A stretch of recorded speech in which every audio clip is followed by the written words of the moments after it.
The hostess smiled like nothing was wrong. "Two tables," she said, "side by side." My wife didn't see me at first. She was laughing, that laugh she saved for secrets. Her hand rested on his wrist. Casual, practiced. Across from me, my date adjusted her coat. His wife. She smelled like jasmine and resolve. I watched my wife tilt her head the way she did when she lied gently, the way she did when she wanted something without asking. My phone vibrated. A message from her. "Running late. Work thing. Don't wait up." I locked the screen. I didn't blink. The waiter poured wine. Red. Thick. My wife raised her glass. To him. I raised mine. To timing. When she finally looked up and saw me, really saw me, her smile froze like it had been caught stealing. The room didn't go quiet. She did. It started with distance, not arguments, not sex. Distance is smarter than that. She'd come home glowing, tired but alive. She stopped asking about my day, stopped noticing when I stayed up late. Her phone never left her hand, even in the shower. I told myself stories, work stress, a phase, a marriage aging like milk instead of wine.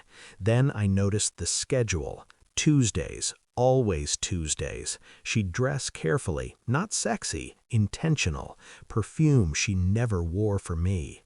One night she kissed my cheek and said, "Dinner with a colleague." She didn't know I followed, didn't know I sat 3 cars back and watched her walk into a restaurant like she belonged to someone else, didn't know I memorized his face.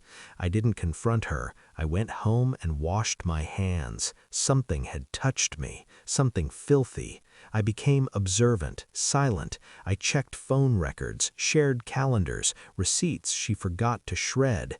He had a name, a job, a wife, children. I watched their social media like a ghost watches a window. Happy photos, smiling lies. I learned his favorite restaurant, learned hers too. I practiced calm. At dinner, I asked about her day, listened, nodded. I slept beside her like a stranger rehearsing intimacy. At night, my thoughts sharpened, not angry, focused. Revenge isn't loud when done right. It's administrative. I reached out to his wife, anonymous at first, polite, careful. I didn't accuse, I asked questions. She answered them. She already suspected. The confirmation didn't hurt. It clarified. Photos, messages, reservations, patterns always confess.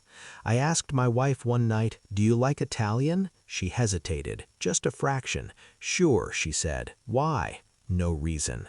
The next day I made 2 reservations, same restaurant, adjacent tables. I told his wife the truth in pieces, enough to arm her, not enough to shatter her before the moment. When my wife finally noticed me at dinner, she stood up too fast. He turned, saw his wife, color drained from his face. The waiter paused. I smiled. I didn't raise my voice. I introduced everyone, names, roles. My wife tried to speak. Words collapsed. His wife reached across the table and placed her phone down. Photos slid across the screen like a verdict. My wife's breath caught. I said calmly, "You should order dessert." She looked at me like a stranger. I was. I leaned closer, quiet. "I knew for months," I said. "I just wanted the truth to have witnesses." She started to cry. I paid the bill. Both tables, left a tip large enough to be remembered. I didn't go home with her. I didn't need explanations. Closure isn't conversation, it's comprehension. As I walked out, I felt light, not happy, free. Some losses are upgrades. I never looked back. She wasn't my wife anymore. She was just a story I'd already finished telling.